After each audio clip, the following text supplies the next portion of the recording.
morning, everybody. Thank you for your patience in joining us. Hopefully, by the end of our session, you will have some valuable information that will enrich your business.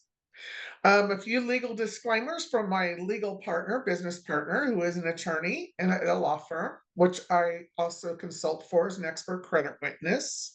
This is not intended to be legal advice. It's strictly information that we have learned and compiled over the years that we're sharing with you. And it pulls back the curtain on things that most people that purport to be credit experts don't possibly know. I speak from experience because has anyone in here ever heard of Foster Farms chicken? Okay. Well, my dad started out as credit manager in the 60s and then went into CFO. So I learned trial by fire by working for my dad at Foster Farms. And in those days, we didn't have consumer credit reports available. Those were not available until the year 2000. So I learned a lot about business credit in the meantime. And there's some specific things that you need to get business credit. So I'm going to bounce on one screen quickly just to show you what it takes just for foundability. I'm not going to stay on this screen. I just want to show you. To build a foundation to be funded, you need all of these items right here. So you need to have a permanent business address, and we'll do a deeper dive onto this. Business entity. Most of us don't need a foreign filing, but you have to disclose the ownership, an EIN, which is what you use for your tax documents, etc., a lot of legal documents. They want to see a permanent business phone, a landline, not a cell phone. So there's a lot of ways you can go about that. We'll get to that, but an answering service. There's answering services available for $19.95 a month. They want to see a good website and email that looks professional and crisp.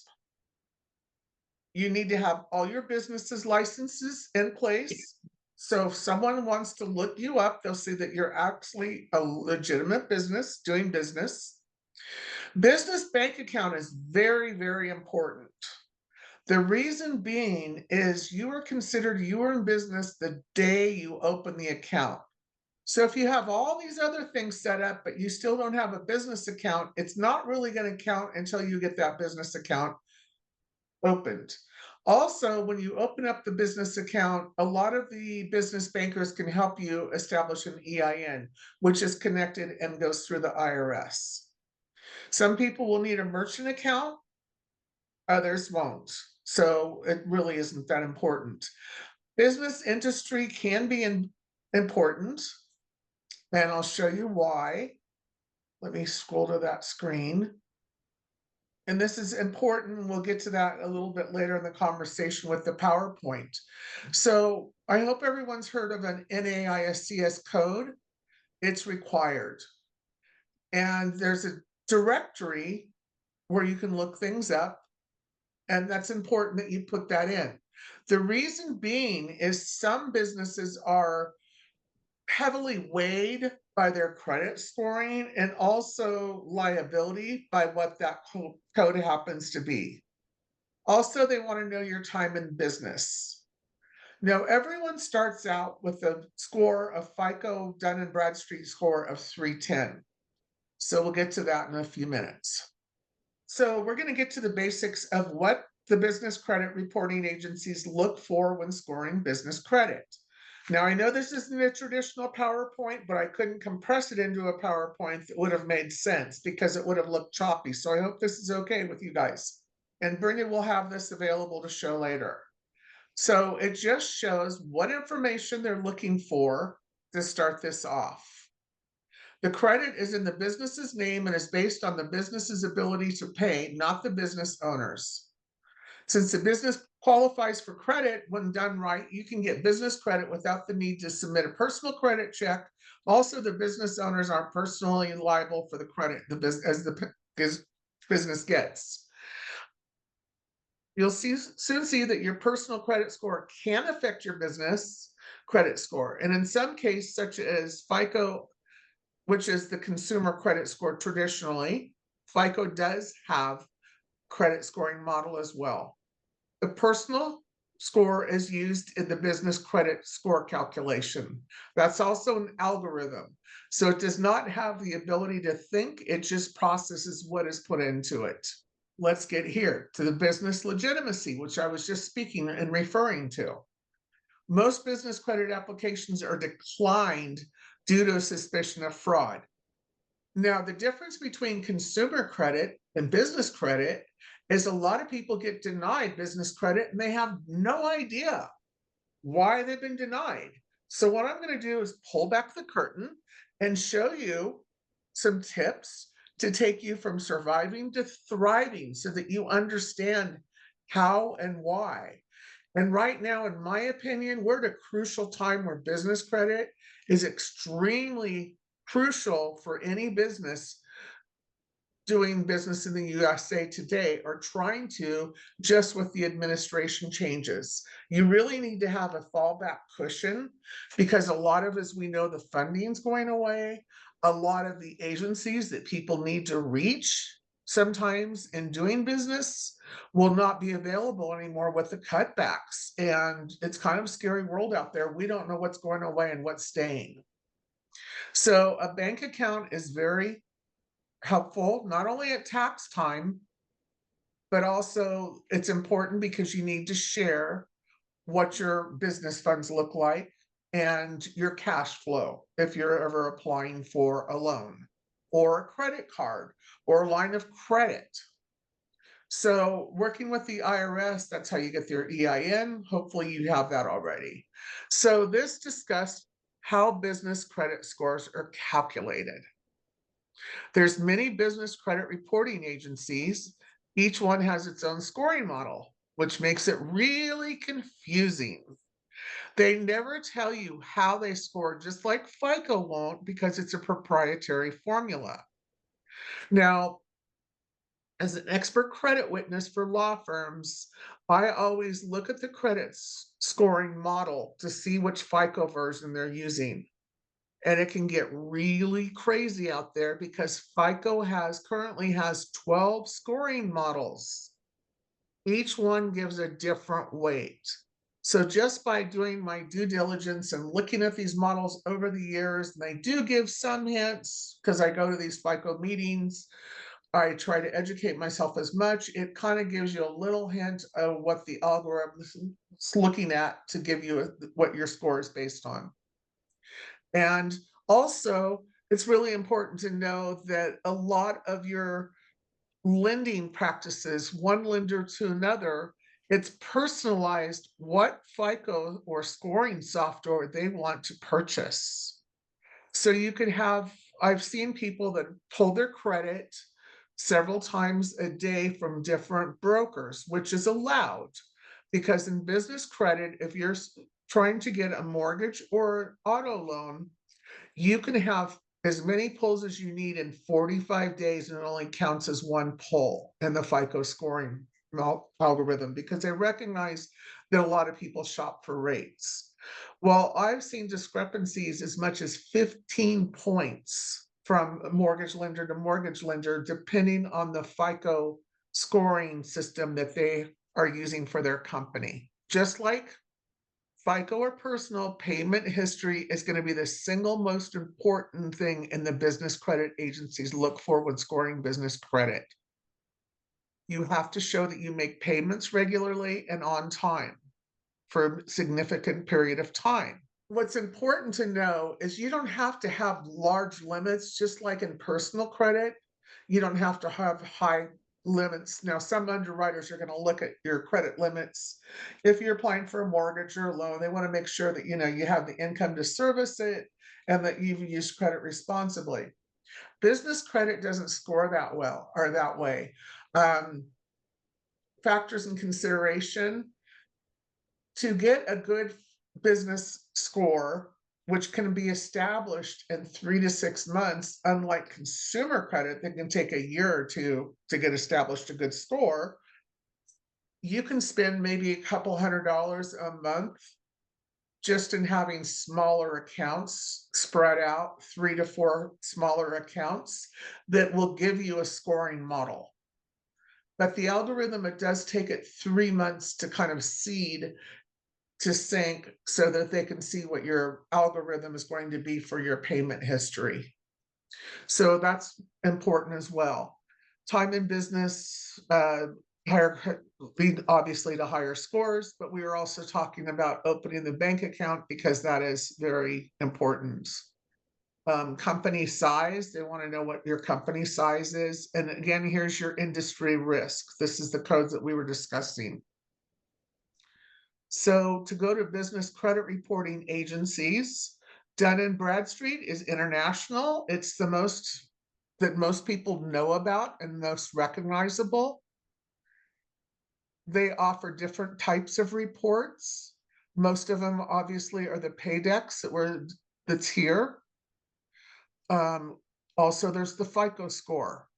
It manages and reports the speed of payment, ranges from 1 to 100. A 70 or higher is good. A score of 100 shows that the company makes payments in advance of a score, and it shows they 1 or lower shows that they pay 100 days late or more. It also, along with the paydex, they have built in a delinquency predictor score, measures the chance the company will not pay. Now, this is similar to the FICO scoring model, but they call it the paydex score. Basically, all of the bureaus have that when they're offering you a credit scoring system. Financial stress score, company's balance sheet. That's why it helps to have that reserve, like a line of credit or credit cards that you can use in case of an emergency, just shut down. Now, as we all know, and I'm sure you guys have heard, the chances of a business startup shutting down within certain areas, we won't go on that depressing topic because I know everybody here is going to thrive and they're going to do really, really well. So we'll just think on the positive side. So a supplier evaluation risk rating. So this is really good for people that get things that want to go on a net 10, 20, 30 day. Also, your credit limit recommendation is going to be based on that. And this just talks about the DMB overall. Now, commercial credit scores, we were just talking about that again. That's kind of redundant. I don't know why we put that in, but we did. So bear with me. Businesses can also submit trade references. Now, this is very, very important, and a lot of people don't realize it. When you sell your business, having a business score built out is very important if it's a positive score. The reason being is, unlike consumer credit, a business credit score can stay with the business and add value to your business. So that means when a new owner gets the keys to your business, they already have a built-in reputation with a good payment history. And that sets you up on the right track to purchase materials or whatever you want to purchase. Now, obviously, the responsibility once you've transitioned and purchased that company, it's going to be up to you to maintain it. So Experian calls theirs the IntelliScore Plus. And again, it's all based on credit risk. Right here is an important sheet because it shows you the score range risk class. So obviously you want to be up in here somewhere if you can. It'll take 3 to 6 months, but eventually you'll probably end up here. And then after a year or so, if you're really good and keep everything, clean, you'll get up into here. So this just talks about how it calculates. Again, I'm going to give these to Brenda so that she can share these with you. So monetary, they just want to see how much available credit are you using right now, kind of like your personal, etc. Now, Experian Blended, it provides background on the business and its owner.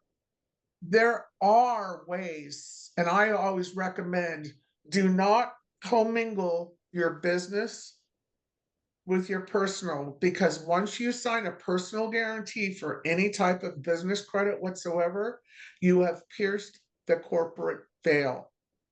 So what that means, if you ever go into litigation, someone sues your company, or for some reason the company falls behind, you are now open financially to all of your personal assets being included in there, attached, garnished, etc., or liquidated.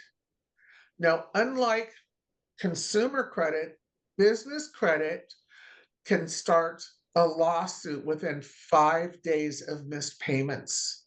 Consumer credit, it typically takes them 6 to 8 months under consumer rights to be able to go in and file a legal complaint for you for non-payment.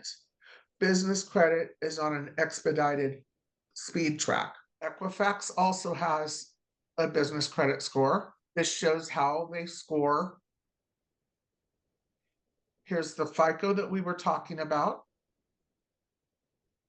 It's vastly different from other business credit scoring models because it uses also financial information.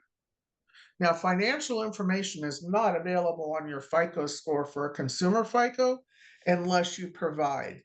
And I know it's kind of a fad right now where a lot of people report self-pays to the bureaus, like if they pay their utilities and things on time.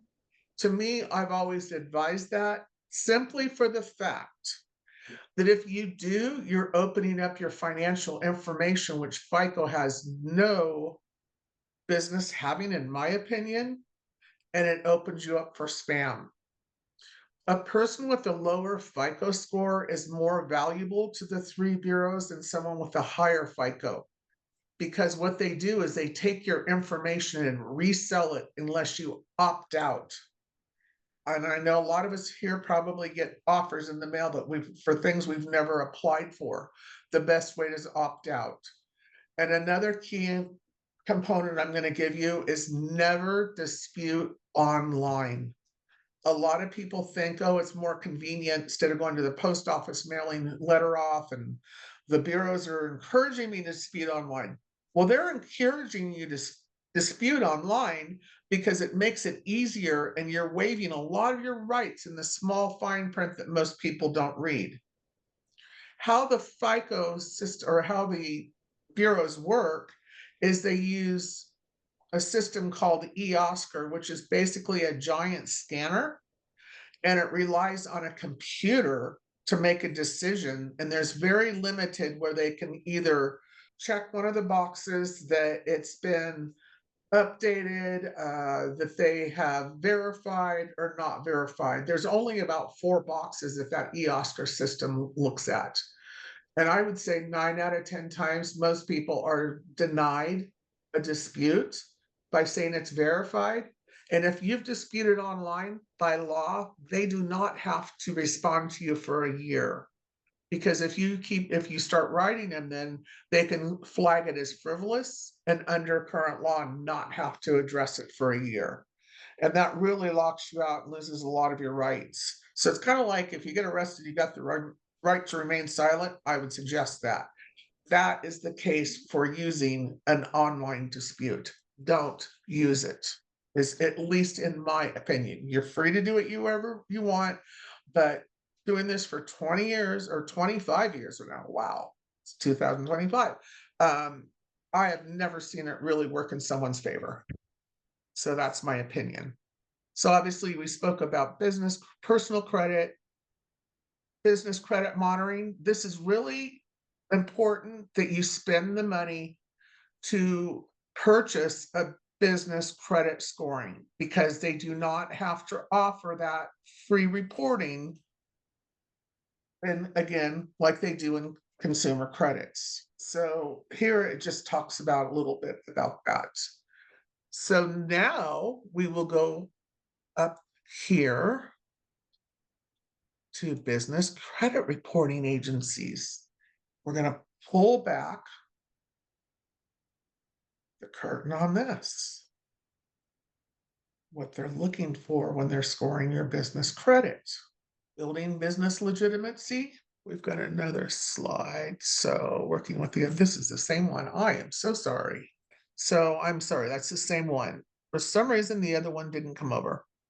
So does anyone have any questions? I know I spoke kind of fast, but I wanted to make sure that we got through what I thought was very pertinent information. And I know it's probably like opening a fire hydrant, but bring on the questions, please. I have a question. Sure. Can you give an example of a type of dispute that you would possibly have? A reporting dispute similar to maybe a consumer credit. If someone said that maybe you opened an account, if you didn't, it could have been fraudulently opened. I did have a friend that called me about 6 months ago, and someone had opened a few years ago, they'd opened an account at Verizon under her business for some business phones, and they never paid for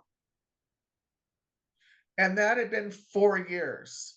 The statute for collecting is 7 years. So it got reported and updated on her consumer credit report because it was under the business and they'd signed a personal guarantee, even though it was not. Question about the piercing of the veil you were speaking on. So you were saying if I have a business and for some reason I somehow intermingle my personal credit with that, at that point, that opens me up to being liable for business and myself. Is that correct? If you're signing a personal guarantee, and I realize a lot of people may buy like maybe a vehicle for their business, Right. but instead of opening or applying for credit under the company, the corporation, they sign a personal guarantee. Now, if you ever defaulted for some reason on that vehicle, it will not typically show up on your personal consumer credit report until you default. Then all that ugliness gets dumped on your personal consumer report. And you've opened yourself up for risk at that point. They can come in and pursue you for the deficiency because you signed a personal guarantee. So if you just buy it under your business, you have nothing to do, as far as you personally, you have nothing to do with that. Correct. You can walk away from it typically if you sign up under your business. I don't know where my screen went. Can you guys see me still? It looks like, I know what it looks like. Okay, sorry. Intelligence Score Plus, that's Experian you were saying, correct? Yes. And how does that benefit me as a business by using that?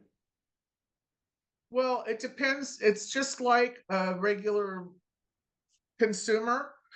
Some businesses will only pull one of 3 scores. Some will pull all. Some of them depend heavily on TransUnion or Equifax or Experian, and that's what they base their lending models on. Like Ford Motor Credit typically heavily depends on TransUnion.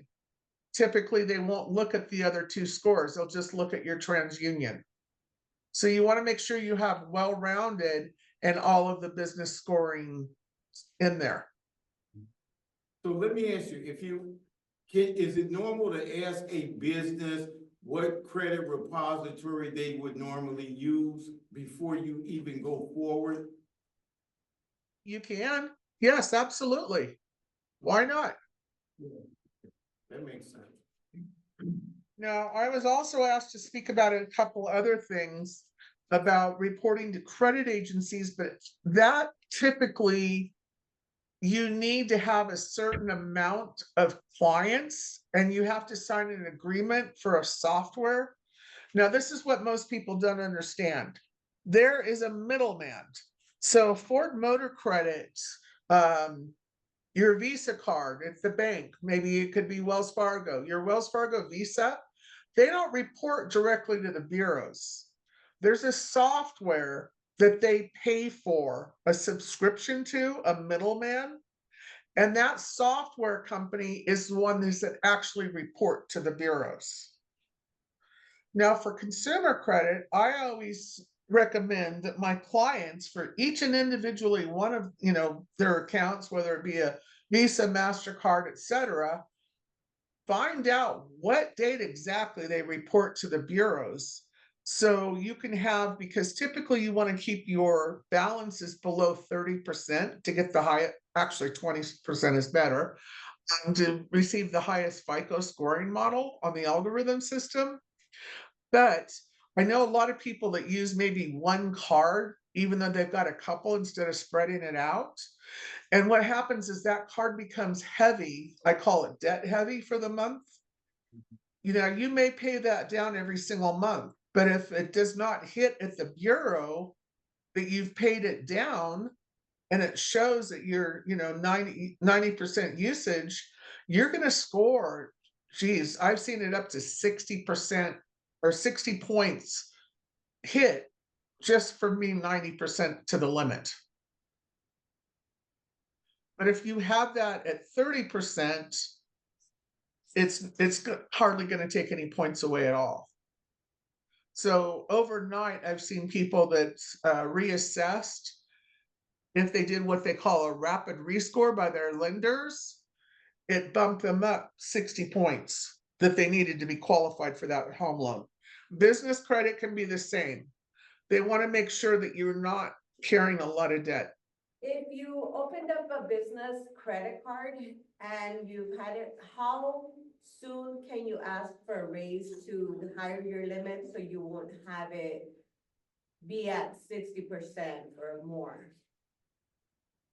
Typically, I would say, I don't know, 4 or 5 months. Once you have established a payment history, they want to see the responsibility of how you're carrying and managing your debt. So if you have and right off of that question she just asked, say I have a credit card that has a $6,000 limit, and I've charged up $5,000. Would it make sense for me to ask for additional credit that will reduce my debt to credit limit, where it would be less than, say, 80%? So I get $5,000 credit on a $6,000 credit card.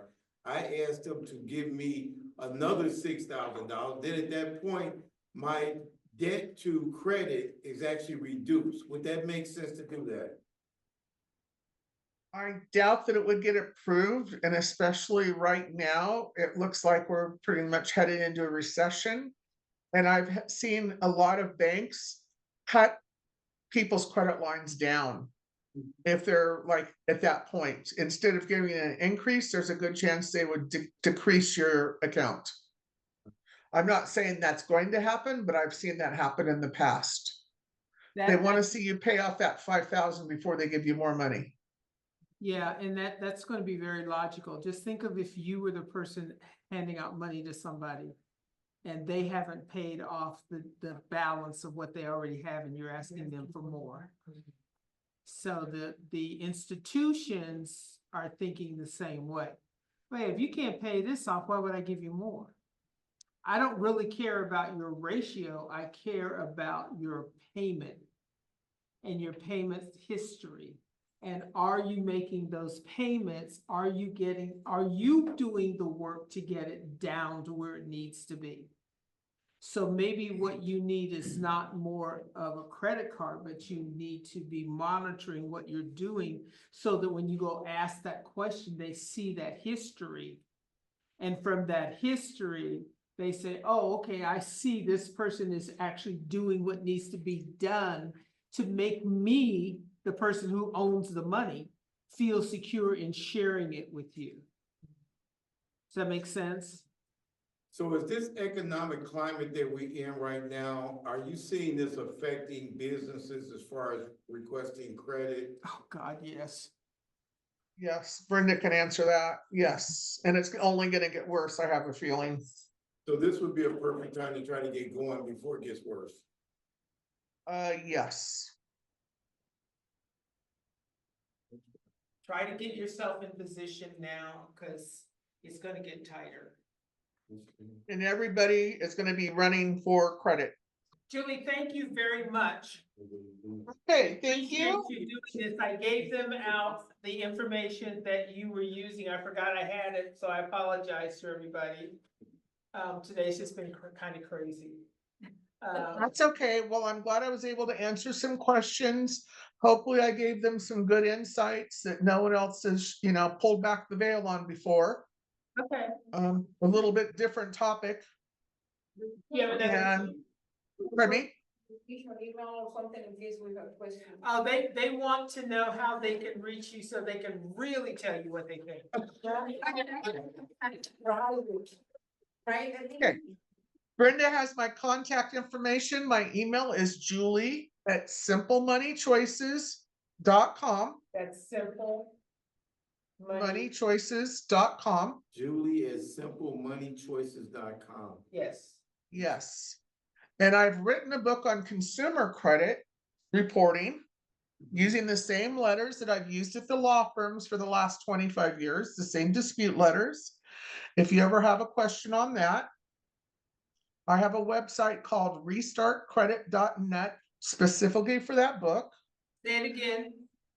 Restartcredit.net specifically for the DIY credit restoration book. Then I am currently working on refreshing a business credit book that I wrote years ago. I'm refreshing it, and I will be soon coming out with that because right now I think we're in for a bumpy ride and we need to help as many people as we can be enlightened on how to survive and thrive. The last thing we want to see is businesses shutting down because they can't, make